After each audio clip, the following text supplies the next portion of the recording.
Olá, pessoal, sejam todos bem-vindos.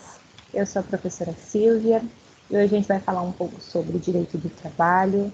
Vamos dar introdução a este tema que é tão importante, falando sobre a aplicação desse direito, como que ele surgiu, para que vocês possam aí ter uma noção maior em relação a esse direito que é tão importante atualmente. Então vamos lá, vamos falar sobre o direito do trabalho. Para a gente dar início sobre o direito do trabalho, a gente precisa falar sobre o conceito doutrinário deste direito. Então, o que vem a ser um conceito doutrinário? Quando o especialista, o estudioso da área, ele traz aí essa definição em relação ao assunto que está sendo abordado.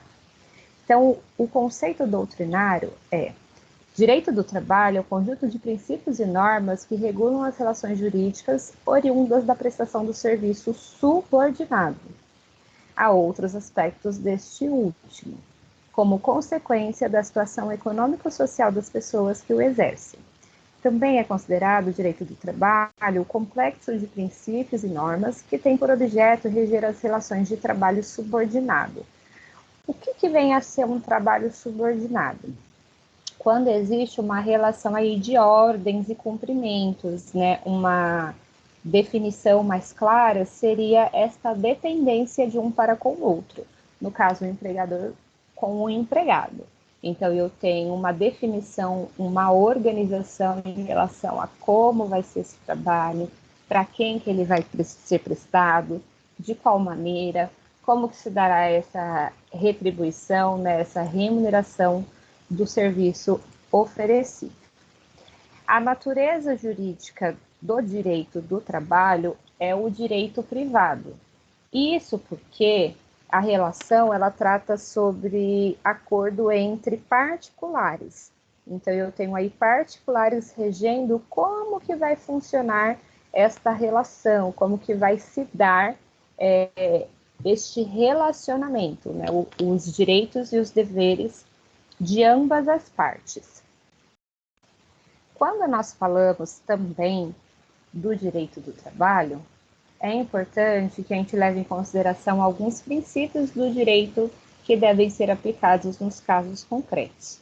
E aqui eu trouxe para vocês 4 princípios específicos que ajudam nessas definições, até mesmo para entender melhor a aplicação do direito do trabalho. Então, o primeiro princípio é o princípio da proteção.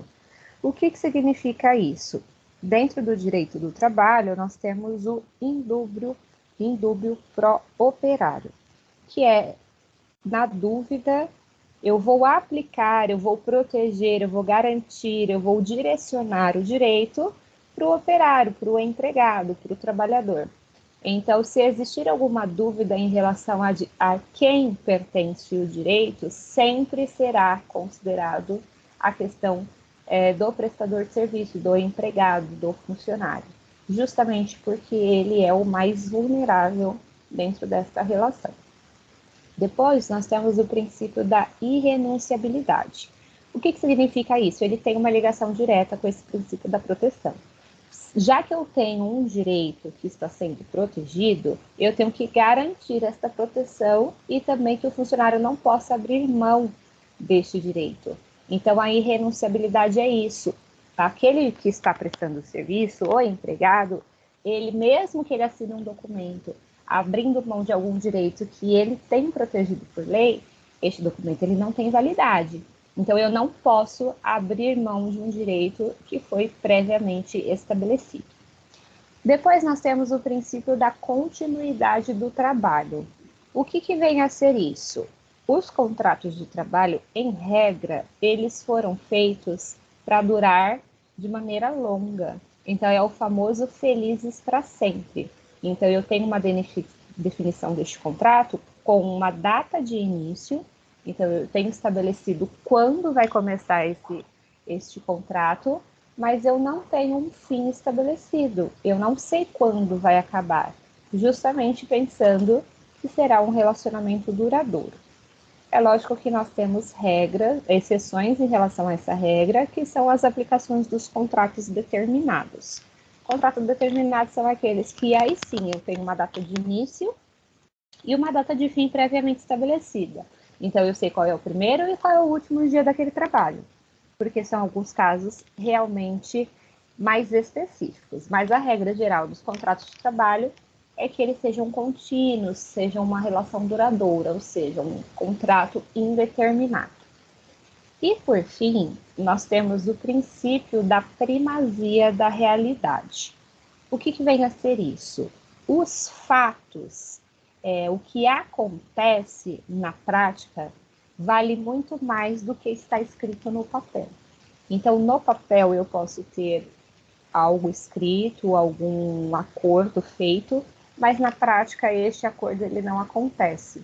Então, no momento de ser aplicado o direito do trabalho, é levado em consideração a realidade dos fatos, o que de fato acontecia, e não somente aquilo que estava escrito.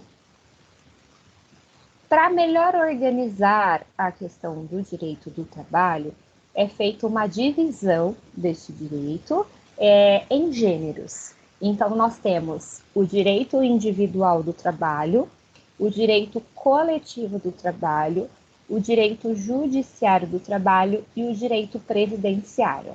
Na própria legislação trabalhista, nós temos essas divisões justamente para ficar mais claro como que vai ser a aplicação prática desses direitos, desse ordenamento jurídico, e para melhor também organizar, ficar mais claro a visualização dos direitos e dos deveres de ambas as partes, de empregador, de empregado, e todos aqueles que estão envolvidos dentro desta relação.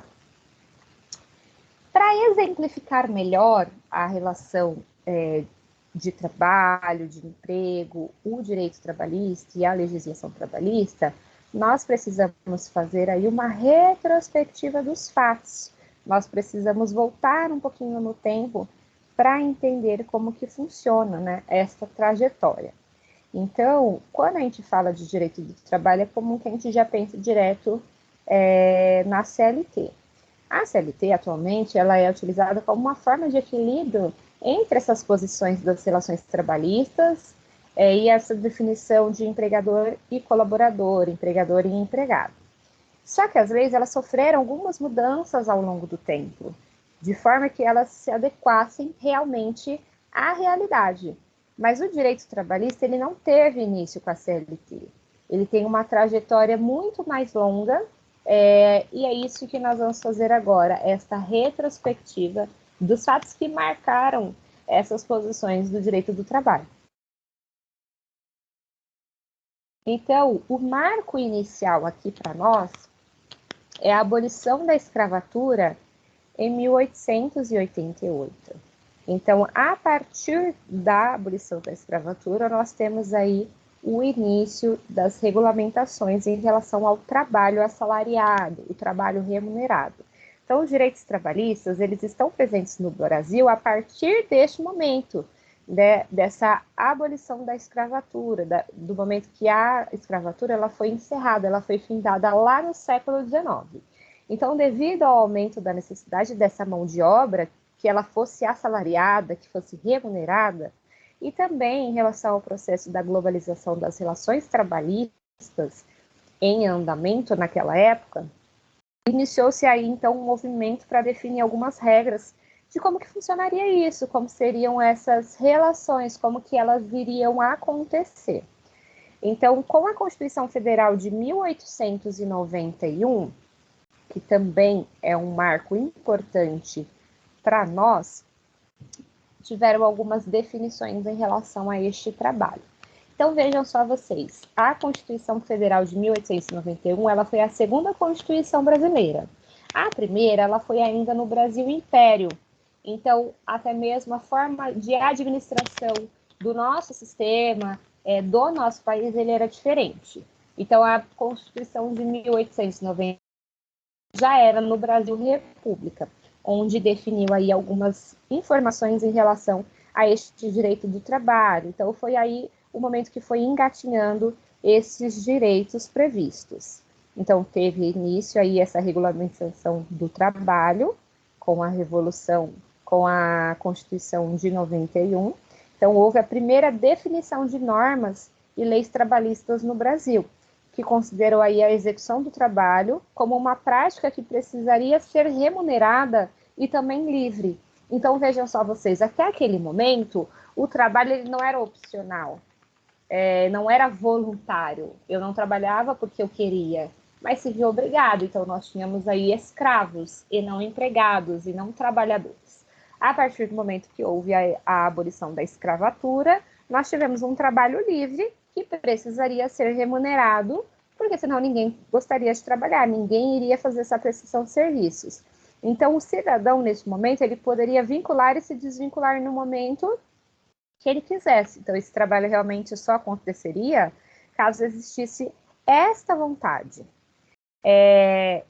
Depois, outro fato importante, além, né, dessa definição dos primeiros direitos, na própria Constituição de 91 foram definidas a questão de férias de 15 dias, então, através de um período de trabalho superior a 1 ano, tinha direito a 15 dias de trabalho, e outro pacote de direitos que foram estabelecidos.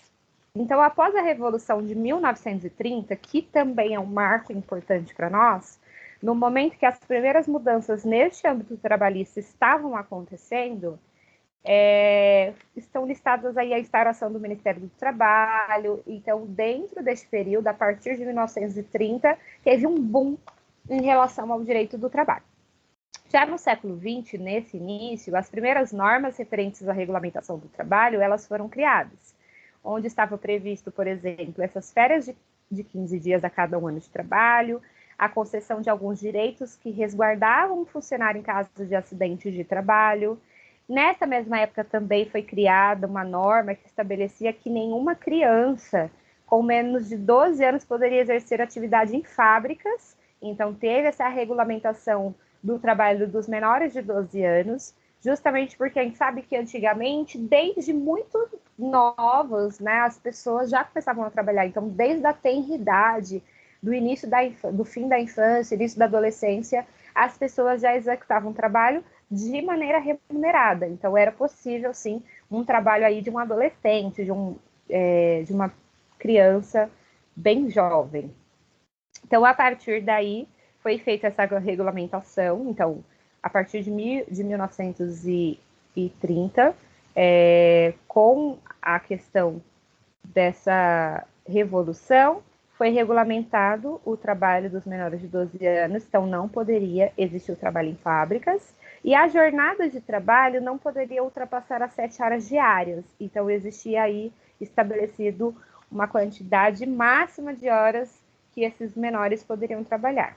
O governo brasileiro também procurou aí um equilíbrio entre essas relações trabalhistas e o capital industrial, justamente visando no crescimento do próprio país e como que eles iriam adequar as situações às suas necessidades. Então, com a Constituição de 1934, foi criado o pacote de direitos trabalhistas que havia a inclusão de salário mínimo, a jornada do trabalho de 8 horas diárias, que é o que nós conhecemos hoje, né? O repouso semanal remunerado, as férias remuneradas, também assistência médica, bem como a sanitária, que seriam, no caso, a segurança do trabalho, segurança e higiene do trabalho. Então, foi aí a partir da Constituição de 1934 também, já na era Vargas, tá? Então, é importante que vocês saibam que um dos marcos principais, quando se trata de direito trabalhista no Brasil, é a era Vargas, é a Revolução de 1930, justamente porque grande parte desses movimentos, dos direitos que nós conhecemos hoje também, foram estabelecidos desde este momento. Então, a partir de 1934, começou-se a um olhar diferenciado, né, e mais amplo também, mais atento em relação a esses direitos trabalhistas, com o governo do então presidente Getúlio Vargas, onde ele entendia que existia uma necessidade aí de atentar aos direitos de todos os trabalhadores de uma forma igualitária, também pensando no crescimento do país. Em 1943, foi criada uma comissão para iniciar o projeto da consolidação das leis do trabalho. Então, já em 1942, na verdade, foram dados aí os primeiros passos em relação a como se organizaria esse ordenamento jurídico. Então, o que acontece, pessoal? Quando a gente fala da CLT, não significa que a lei só começou a valer a partir de 43 com a criação da CLT. Não é isso. Existia todo um ordenamento antes, existiam regras, mas que eles não eram muito bem definidos, porque às vezes funcionava para a fábrica, mas não funcionava para sistemas operários em outros locais, então ficava ainda muito solto essa questão trabalhista, a aplicação deste direito. Então, para evitar possíveis pressões em relação a movimentos sindicais, que também já existiam principalmente pela a introdução de outros trabalhadores europeus que já estavam acostumados com o sistema de trabalho na Europa e também com a Revolução Industrial que já havia acontecido, o Brasil ele precisou se adequar a essas situações. Então, para evitar um problema futuro, para evitar uma dor de cabeça maior, começou aí em 42 esse primeiro movimento. Então, o Getúlio Vargas, junto com o então ministro do Trabalho, o Alexandre Marcondes Filho, eles trocaram as primeiras ideias em relação a essa conveniência de se criar uma consolidação das leis do trabalho. Então, a ideia inicial ali era criar a CLT, um agrupamento das normas que já existiam e também a adequação prática deste ordenamento para que o que funcionasse em um lugar também funcionasse em outro, evitando aí desgastes, evitando um atrasamento em relação à progressão do país nas questões do trabalho. Então, foi feito aí este primeiro movimento. Em 1943, de 42 foi feito esse movimento, e já em 1943 foi instituída a CLT. Então, ela veio através do decreto 5.432, em 1º de maio de 1943. Então, aí foi o marco definitivo que foi estabelecido a lei sobre essas relações trabalhistas, de forma clara, e que visava aí a proteção do funcionário, tornando mais acessível e inclusivo esses direitos.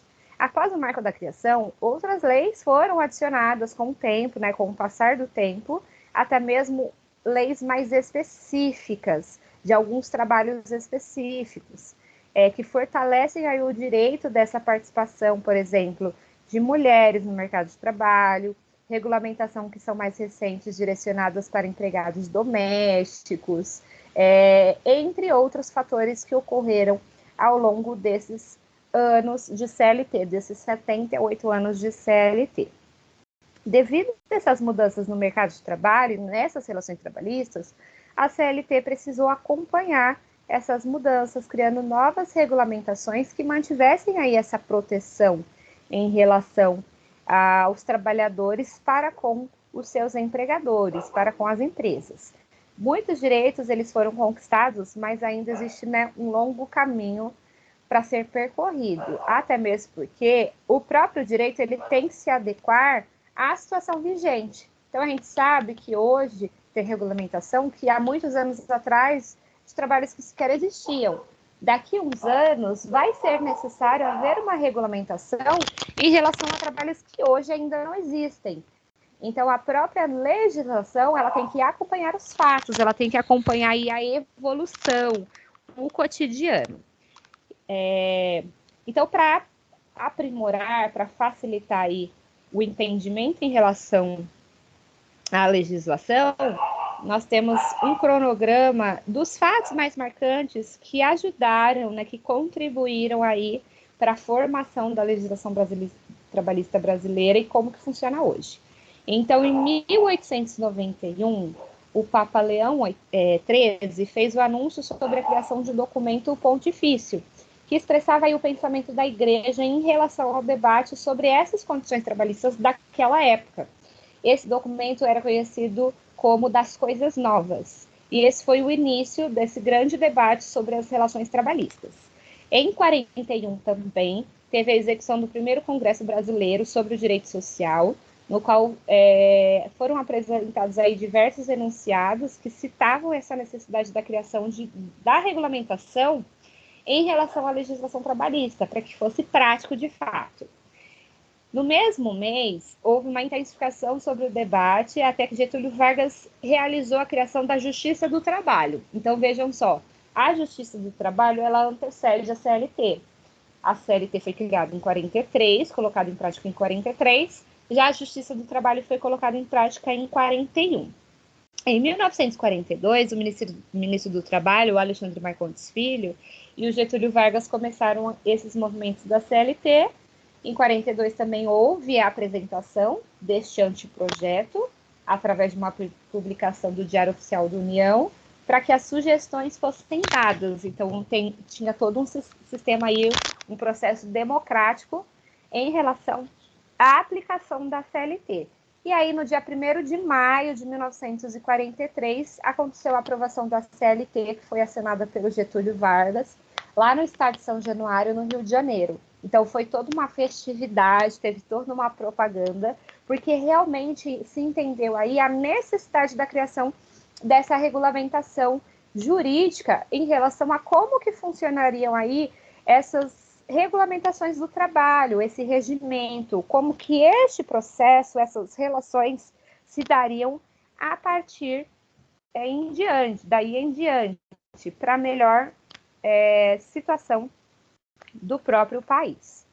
Quando a gente pensa no direito do trabalho, pessoal, só aí voltando um pouco à questão do direito e saindo um pouco da CLT. Então, dentro do direito do trabalho, nós temos algumas fontes do direito, que são aí combustíveis, são instrumentos, ingredientes que fazem com que as leis, né, com que o direito seja aplicado. Então, nós temos aí as fontes primárias ou diretas, que são as leis. Então, aonde que eu me embaso, aonde que eu retiro aquela informação para saber o que deve ser feito e o que não deve ser feito. Então, nós temos as normas legais, que são aquelas que estão por escrito, dentro da própria Constituição Federal ou dentro da própria CLT.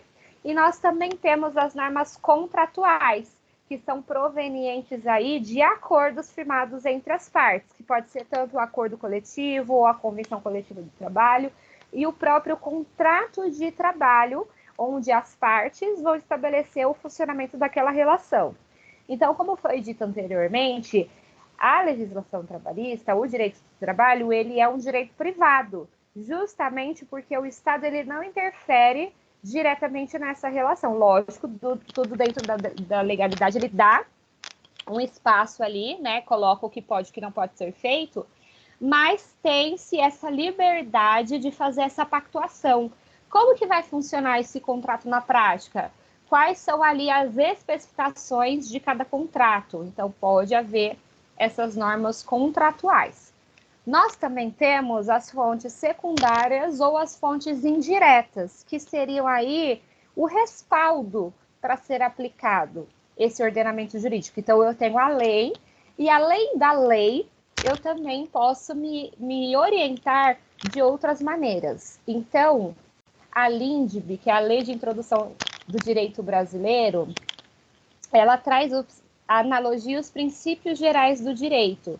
Então, nós fazemos a aplicação prática do direito através de comparações, através de como que acontece na prática do dia a dia, que são os usos e costumes, o direito comparado comum. Então, como que eu posso aplicar também uma outro material do direito, outro ramo do direito dentro do direito do trabalho. Então, o direito do trabalho utiliza muito o Código Civil, o direito civil. Então, tudo isso é utilizado na prática. Além de jurisprudência, que é quando eu tenho aí um julgado em relação àquele tema, quando eu tenho uma procedência, algo parecido que pode ser aplicado, e a própria doutrina. Então, todas elas também fazem parte dessa fonte secundária ou indireta, que dá embasamento nessa aplicação prática do direito. Mas vamos falar, então, de uma das leis, né, o direito mais conhecido dentro das relações de trabalho, que é a própria CLT. Então, o que vem a ser a CLT, pessoal? É a consolidação das leis do trabalho. Então, ela faz parte da legislação brasileira e fala das relações de trabalho, a legislação trabalhista. E rege essas relações, tanto individuais como também as relações coletivas. O objetivo da CLT é unificar todas as leis praticadas no país. Então, o que vale em um estado vale em outro, o que vale numa cidade vale em outra. E é chamado de consolidação e não código, porque eu não estou criando um direito novo. Então, a gente conhece, por exemplo, o Código Civil, o Código Penal, o Código de Trânsito. E em relação à legislação trabalhista, não se chama código, se chama consolidação. Por quê? Porque não está dando um start, um pontapé inicial em relação aos direitos do trabalho. Já existia, desde muito antes, como nós vimos, algumas questões em relação a esse direito do trabalho, que não eram tão bem aplicadas. Então, a CLT ela é um agrupamento, é uma junção consolidadora em relação aos direitos que já existiam. A partir daí, foi uma forma de garantir que esses direitos seriam aplicados, que esse ordenamento, que esse regramento seria cumprido, protegendo aí os trabalhadores e orientando melhor as empresas como que funcionaria esta relação. Então, quais são as minhas obrigações para com o meu empregado, com aquele que eu estou contratando. Então, a gente não pode denominar por código, porque não se trata de um direito novo, mas aí uma junção, uma reunião dos direitos que já existiam, e lógico que ao longo dos anos houve também aí uma modificação em relação ao que poderia ser feito ou não.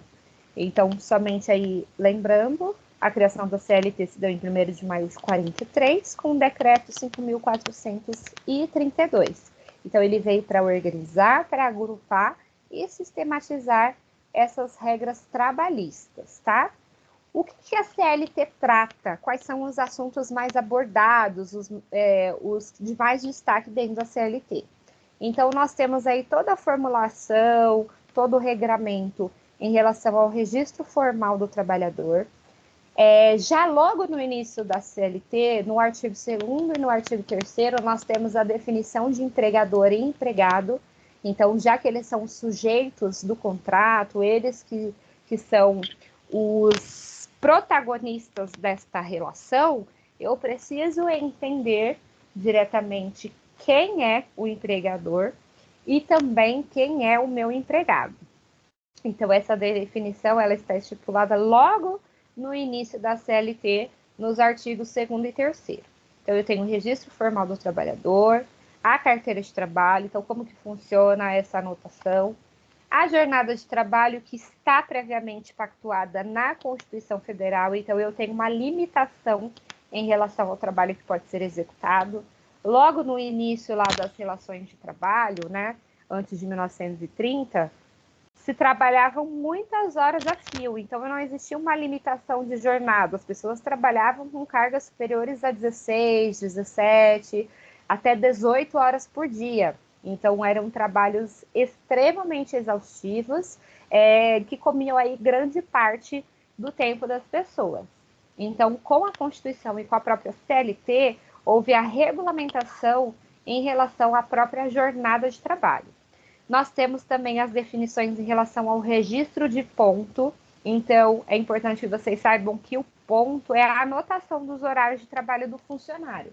Então, se eu tenho uma jornada previamente estabelecida, eu sei o horário que esse funcionário vai trabalhar, esse empregado vai trabalhar, eu tenho que fazer um controle para verificar se de fato está sendo cumprido ou se eu tenho que pagar mais, como no caso das horas extras.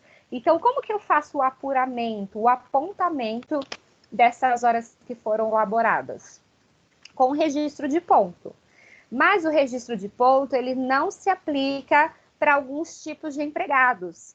Então, a CLT, ela vem formar isso. Então, quando não é possível fazer essa anotação, será que existe direito de horas extras? Será que existe... como que funciona este regramento?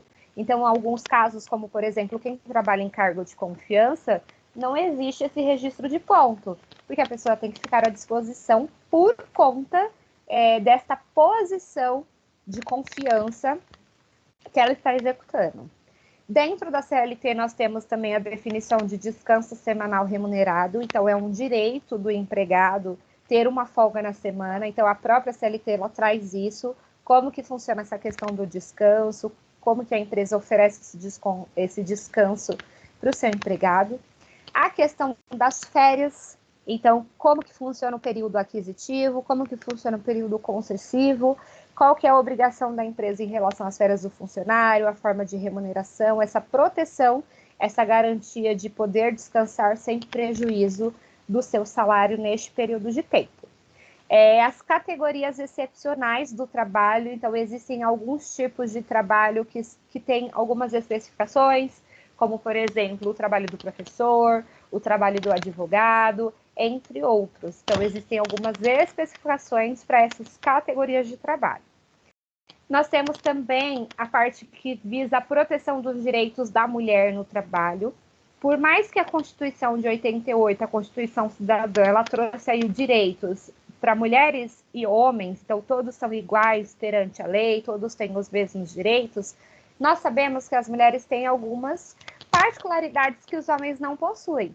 Então, por exemplo, a mulher, ela gera uma criança, ela dá à luz, precisa ter aí uma proteção em relação a essa particularidade que é inerente da mulher. Então, como que funciona a questão dessa proteção do trabalho da mulher? Também tem a proteção do trabalho do menor. Então, é possível começar a trabalhar como empregado, com registro em carteira, sendo menor de idade? É possível. Então, a própria CLT, ela traz também a proteção do menor. Ele explica como que funcionam as organizações sindicais, então o que é considerado sindicato, como que funciona essa questão de sindicato no Brasil, quais são os direitos, os deveres, como que é a aplicação dessa movimentação sindical, as convenções coletivas, que são os acordos entre o sindicato dos empregados e o sindicato dos empregadores, que são sindicatos patronais. Então, para se chegar no acordo em relação a como que vai funcionar aquele regramento, existem as convenções coletivas. Então, a CLT ela também traz informações em relação a como que funciona, como que é a aplicação dessa convenção coletiva. Como que funciona a fiscalização do trabalho? Então, se a empresa está fazendo tudo de maneira correta, se está garantindo aí a saúde, a higiene, a segurança do trabalho, se fez o registro corretamente, se faz a remuneração de forma adequada. Então, como é que funciona a fiscalização para verificar se de fato tudo isso que está estabelecido no ordenamento jurídico, na própria CLT, está sendo cumprido. E também a justiça do trabalhador, a justiça do trabalho, como que funciona a questão do processo do trabalho. Então, como eu falei para vocês, a justiça do trabalho, ela se baseia muito no direito civil.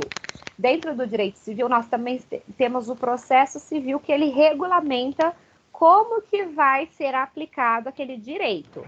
Assim como nós temos o direito penal, o Código Penal, e o processo penal, para verificar como que é a aplicação. Então, dentro do direito do trabalho, da legislação trabalhista, nós temos na própria CLT algumas definições de como que funciona a justiça do trabalho, ou seja, o processo do trabalho. Naquilo que não for estabelecido, nós fazemos aquela analogia, ou seja, uma aplicação secundária do direito. Então, também aplicado dentro da justiça do trabalho, o próprio processo processo civil. Então, ele dá aí um respaldo para que seja aplicado melhor a questão dos direitos, né? Dessa aplicação prática em relação a tudo que deve ser feito, como que vai ser estabelecido esse direito que foi elaborado. E aí, pessoal, quais são os efeitos do direito do trabalho dentro das organizações? Qual que é a consequência de toda essa evolução histórica do direito do trabalho dentro das empresas? Então, no Brasil, vigora um modelo de garantia de condições mínimas, que nada mais é do que a margem dessa autonomia dos contratos com uma limitação às áreas que não são estabelecidas em lei. Então, não fica nenhuma lacuna, as lacunas elas também devem ser preenchidas. Igualmente, a gente pode mencionar a forte participação sindical nas negociações entre empregadores e empregados. Porém, com a reforma trabalhista, houve uma modificação em relação a essa questão sindical. Então, não se aplica da mesma maneira que era há 5 anos atrás, por exemplo, mas ainda deve ser considerado, tá? Então, com a expansão do direito do trabalho, sempre gerou aí um embate com essas concepções mais liberais do direito. Então, a tendência é que o impacto dessas regras varie de país para país de acordo com o que está estabelecida na regra que deve ser cumprida. Então, no Brasil, nós temos que seguir o que está estabelecido na nossa legislação. Nesse sentido, as organizações elas precisam investir constantemente em medidas e cumprimento dessa lei e essa adequação legislativa para evitar qualquer punição na esfera judicial. Então, aquilo que não é cumprido pode ser passível de punição. E muitas dessas punições que também estão estabelecidas na CLT, elas geram um custo muito alto para as empresas.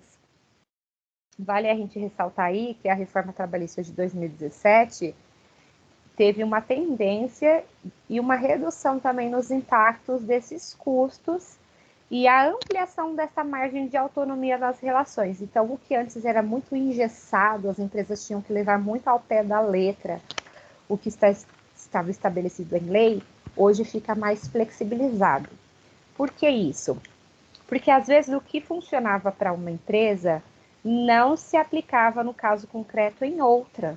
E a empresa ela se via obrigada a seguir ao pé da letra o que estava na lei. Então isso acabava atrapalhando e também interferindo nesse direito privado, nessas relações individuais.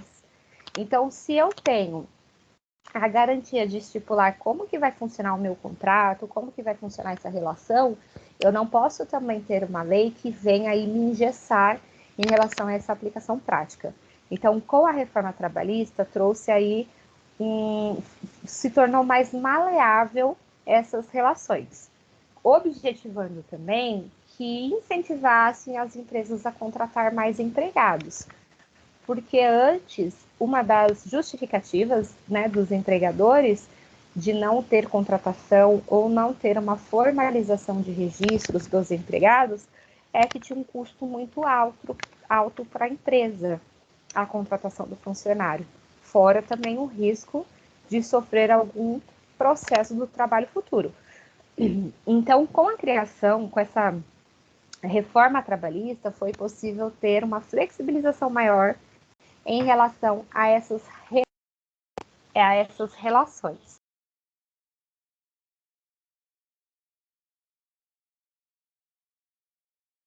Então, tudo isso deve ser levado em consideração.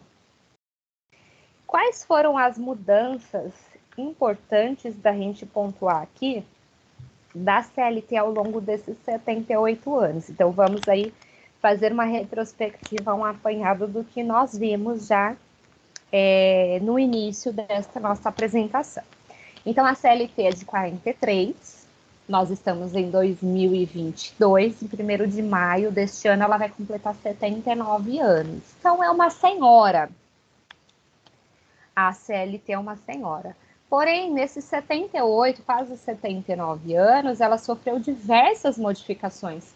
Até mesmo porque, como foi dito, o direito ele tem que acompanhar as relações do dia a dia, né? Essa atualização, tem que haver uma atualização constante, até mesmo para ter uma relação de teoria e prática. Porque de nada adiantaria se existisse um ordenamento antigo que não tivesse nada a ver com as coisas que acontecem atualmente. Então, seria somente um papel que não tem validade. Então, para que haja validade, ela tem que se atualizar, se modificar para que haja realmente esses ajustes, uma aplicação prática daquilo que está sendo estabelecido. Então, a gente pode citar aqui os marcos principais, as modificações mais impactantes dentro da CLT. A Constituição de 1891, com o Brasil República, a Constituição de 1934 com a Segunda República, onde nós tivemos aí estipulação de salário mínimo, jornada de trabalho, férias, entre outros direitos. A Constituição Federal de 88, que também é considerada como Constituição Cidadã, que trouxe aí equidade, trouxe essa questão de todos somos iguais, todos temos os mesmos direitos. Então, a própria CLT teve que acompanhar isso. Como nós sabemos, pessoal, a Constituição é o nosso ordenamento máximo, ele está ali no topo da nossa pirâmide. Todas as outras leis que vão surgindo, decretos e etc., tem que estar em consonância, tem que estar em harmonia com o que consta na própria Constituição. Então, de nada adiantaria, nem pode, nem é possível ter algo na Constituição e ter uma outra lei que diga o contrário. Então, a CLT ela tem que se respaldar dentro da própria Constituição. Como a Constituição de 88 trouxe alguns marcos específicos em relação a essa questão de equidade igualitária, a própria CLT teve que se adaptar a isso, inclusive no que tange a parte que eu mencionei para vocês do trabalho da mulher. Então, antes existiam outras especificações que tiveram que ser modificadas com o tempo. E aí, um impacto muito grande, que também é bem recente, foi a reforma trabalhista de 2017. Ela alterou mais ou menos 100 pontos super importantes. Então, não foram 100 artigos, tá? Foram 100 pontos importantes dentro da CLT, dentro do próprio ordenamento jurídico, das relações. Então, a gente pode citar aí fatiamento de férias, a gente pode citar a questão do banco de horas, que foi modificado também, das horas extras, da própria organização sindical, a contribuição sindical, que antes era compulsória, ela era obrigatória, se tornou aí facultativa, voluntária, e isso tem um impacto direto nas próprias relações de trabalho. Então, o funcionário, o empregado, ele pode negociar diretamente com o seu empregador? Depende. Então, muitas das vezes, ele se vê representado, ele precisa dessa representação sindical. Mas, para que haja essa representação, o sindicato ele precisa sobreviver. Então, a reforma trabalhista ela veio para trazer uma pequena modificação em relação a isso, uma pequena, grande modificação. Foi alterado alguns pontos em relação ao processo do trabalho, para evitar aí o abarrotamento da justiça do trabalho. Então, existiam muitos e muitos processos na esfera trabalhista, com que fazia que os processos demorassem mais tempo para serem julgados, etc. E até mesmo para evitar aí a má-fé processual. Então, nós temos um pagamento previsto para quando existir isso, existir essa litigância de má-fé. Alterou também em relação a honorários, então tem a questão sucumbencial, aquele que perde tem que pagar para a parte vencedora, que antes não existia isso na Justiça do Trabalho. Então, todos esses fatos bem importantes, bem particulares, começaram a vigorar em novembro de 2017. Então, ainda é bem recente, mas de um tempo para cá já deu tempo suficiente também para que as relações se modificassem. Nós podemos citar aqui também, em relação à mudança ao longo dos anos, impactos, né, dessa legislação trabalhista nas relações cotidianas, a própria questão da pandemia. Então, o que foi alterado dentro das relações de trabalho com a pandemia?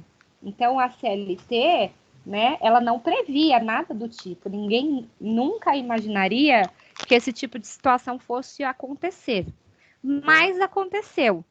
E aí, como que as empresas puderam se adaptar, já que existia um regramento, uma norma que deveria ser aplicada? Então, para evitar qualquer tipo de processo judicial ou problema futuro. Então, à época da pandemia, logo no início, tiveram que ter algumas modificações em relação ao ordenamento jurídico, até mesmo para se adaptar ao que estava acontecendo naquele momento. Então, a gente pode dizer que da pandemia para cá, nesses 2 anos de pandemia, muitas coisas também foram modificadas em relação às relações de trabalho. Então, a gente pode citar a questão do home office, que somente algumas empresas optavam, e hoje em dia se vê que é um trabalho bem vantajoso, que pode ser aplicado, que pode ser feito.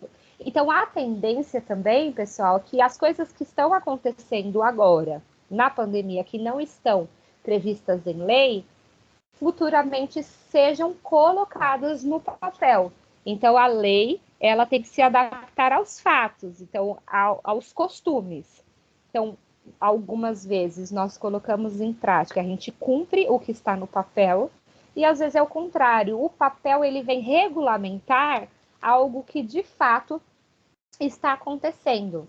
Então, a tendência também é que recentemente, aí em pouco tempo, a gente possa ver outras modificações dentro da CLT e das próprias relações de trabalho, dentro do cotidiano de cada empresa, de como que funciona isso. Ok? Mas essa informação dá base aí para uma outra palestra, uma outra conversa que nós teremos futuramente. Então, espero que tenha sido bem proveitoso esse conteúdo que foi abordado agora. Nós vamos deixar disponível para vocês um espaço para que sejam feitas as perguntas e a gente possa responder futuramente. Vou deixar também o meu contato para que vocês possam direcionar as perguntas caso seja necessário. Então, essa questão da legislação trabalhista, ela abre margem, né, para várias informações, várias conversas, que não daria tempo da gente abordar tudo agora. Então, este foi um apanhado geral dentro dessa introdução do direito do trabalho. Então, como que surgiu e como que foi esse engatinhamento até que a gente pudesse chegar nas situações rotineiras, nas situações que nós estamos vivenciando. Então é isso, pessoal. Agradeço a presença, a participação de todos. Espero que vocês tenham gostado. E nós vamos nos despedir agora, mas deixando um até breve para as nossas próximas apresentações. Então é isso, muito obrigada. Tchau, tchau e até a próxima.